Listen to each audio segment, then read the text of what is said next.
तो अगर students question है कि both the earth and the moon are subjected to gravitational force of the sun. पहले एक ऑर्बिट बना लेते हैं, 1 मिनट। ठीक है, मान लो कि कुछ ऐसा ऑर्बिट बना लेते हैं और यहाँ पर सन को रख देते हैं। ये सन है और ये अर्थ है यहाँ पे, और इसके साथ मून भी हम बना दे रहे हैं यहाँ पे। ठीक है, इस तरह से डायग्राम बना लिए। अब देखो क्वेश्चन बोल रहा था कि by the are both the earth and moon are subjected to gravitational force of the sun. तो यहाँ पर as observe from the sun the orbit of the moon, देखो मून के बारे में बोल रहा है, तो मून पे दो फोर्स होगा। एक हो जाएगा due to the gravitational force of earth, और एक फोर्स हो जाएगा due to the gravitational force of सन।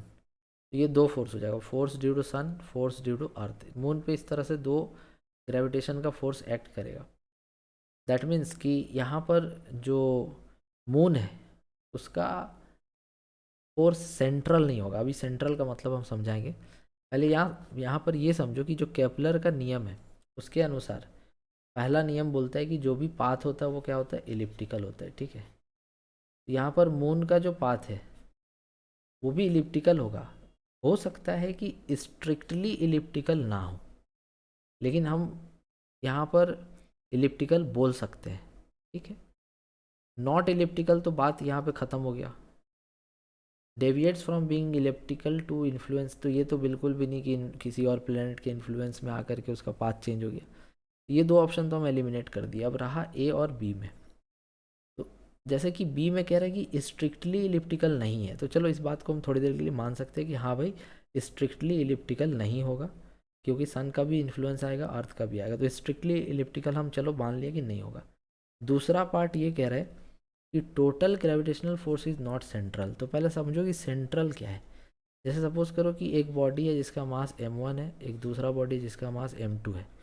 अगर हम यहाँ फोर्स ऑफ ग्रेविटेशन देखते हैं, m1 पे इधर ऐसे लगेगा फोर्स ड्यू टू 2, और m2 पे फोर्स कुछ ऐसे लगेगा अट्रैक्शन फोर्स ड्यू टू 1। ये दोनों फोर्स देखो एक पॉइंट की तरफ, एक सेंटर की तरफ इशारा कर रहा है, ऐसे सेंटर की तरफ, ऐसे करके सेंटर की तरफ क्या कर रहा है, पॉइंट आउट कर रहा है। तो हम कहते हैं कि जो ग्रेविटेशनल फोर्स है वो सेंट्रल फोर्स है।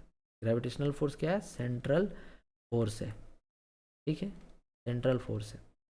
या ऐसा कह लो कि दोनों बॉडीज का जो सेंटर ऑफ मास होगा, कहीं उधर हम दोनों फोर्सेस को एक्ट करते हुए डायरेक्शन में देख रहे हैं, तो इसलिए इसको सेंट्रल फोर्स कहते हैं। अब जब मून का बात हो रहा है तो मून पे दो फोर्स लग रहा है।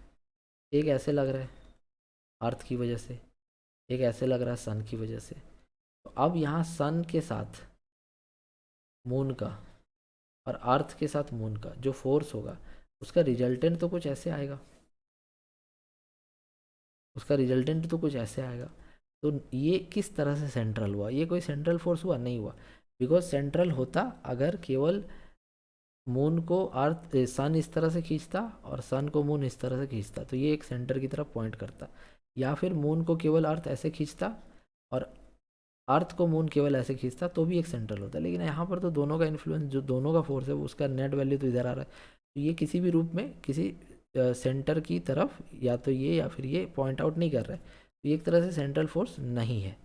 तो हम लोग बोलेंगे कि the orbit of the moon will not be strictly elliptical. Strictly तो हम चलो मान लिए कि इलिप्टिकल नहीं होगा, साथ में because the total gravitational force in on it is not central, क्योंकि जो टोटल ग्रेविटेशनल फोर्स है यहाँ पर वो सेंट्रल फोर्स नहीं है। तो ऑप्शन नंबर बी इसमें करेक्ट करो। आई होप आप ये क्वेश्चन समझ पाएंगे। Thank you so much for watching.